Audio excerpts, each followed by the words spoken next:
Okay, so episode 3 of Hell's Paradise Season 2 is one of those episodes where everything feels tense, quiet, and violent at the same time. Stuff finally starts clicking, but also gets way darker. Let me walk through it slowly. But before we jump straight into episode 3, I highly recommend watching the full recap of Season 2, episodes 1 and 2. That recap sets up all the characters, conflicts, and hidden tensions, making episode 3 much easier to understand and way more enjoyable to experience. So if you haven't seen that yet, check it out first, and then let's dive back into the madness of episode 3.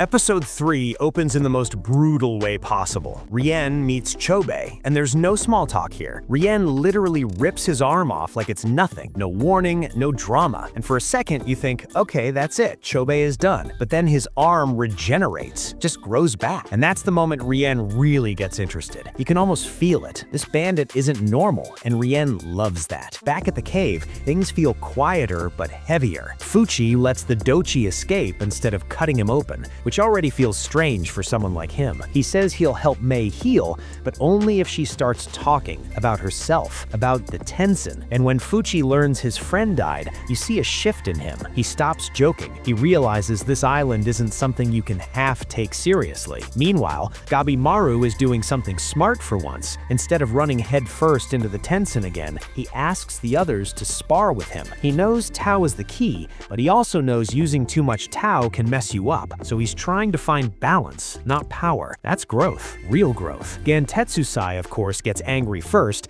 and charges in like a bull. Big body, huge strength, zero thinking. And it doesn't work. Gabimaru hits one of his Tao weak points and sends him flying. That's the moment you realize Gabimaru isn't just strong. He's learning how bodies work on a deeper level now. Then it gets even more interesting. Gabimaru stops relying on his eyes. He starts sensing people through Tao instead, feeling where attacks are coming from before they even land. It helps him dodge everything, but he admits it's still not enough. The Tensen have way more experience with Tao. Raw instinct won't beat centuries of mastery. That's when Gabimaru pulls his smartest move yet. Instead of using his own Tao, he manipulates the Tao around everyone. The environment itself pushes the fighters away, and that's huge, because if Tao is everywhere, then the Tensen aren't as untouchable as they think. If he can turn their own Tao against them, they can be killed. Shion notices this and finally explains the 5 different types of Tao. This isn't random power anymore. There are rules, systems. Meanwhile, Toma watches all this and realizes something uncomfortable.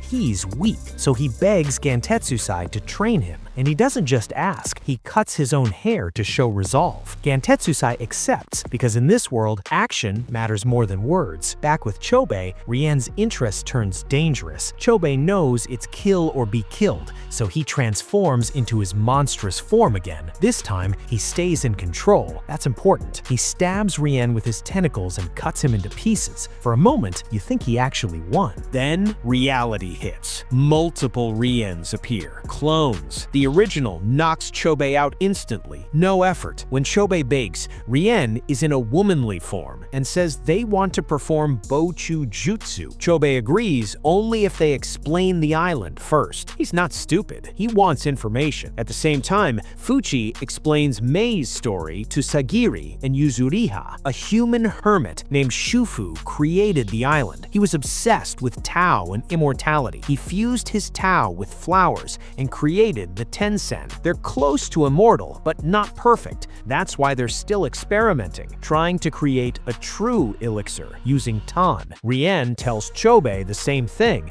but adds the real horror. They want to turn the entire mainland into the elixir of immortality. Everyone, everything. Chobei hesitates, but agrees for now, not because he believes in it, but because he wants to survive and protect his brother. Back in the cave, Fuchi reveals something painful. She and Rien were Shufu's first disciples. Rien became became violent and destroyed her tanden, making her incomplete. That's why she's dying, turning into a tree. Hoko finally confesses the truth. He cared for Mei, but only because she reminded him of his daughter, who already turned into a tree. He kept Mei on the island, not to save her, but to replace his loss. His guilt is crushing. Mei cries and says they were family, and she accepts his Tao. Hoko sacrifices himself so she can heal. Mei returns to her child form, alive again. It's sad, it's selfish, it's human. So, that is episode 3. It was heavy on explanation, but we needed it to understand how the power system works and what the bad guys actually want. Gabimaru is leveling up his strategy, Chobei is playing a dangerous double agent game, and we finally know the Tensen's origin. If you missed it, check our episode 1 and 2 recap on Quantum Panel. See you in the next one.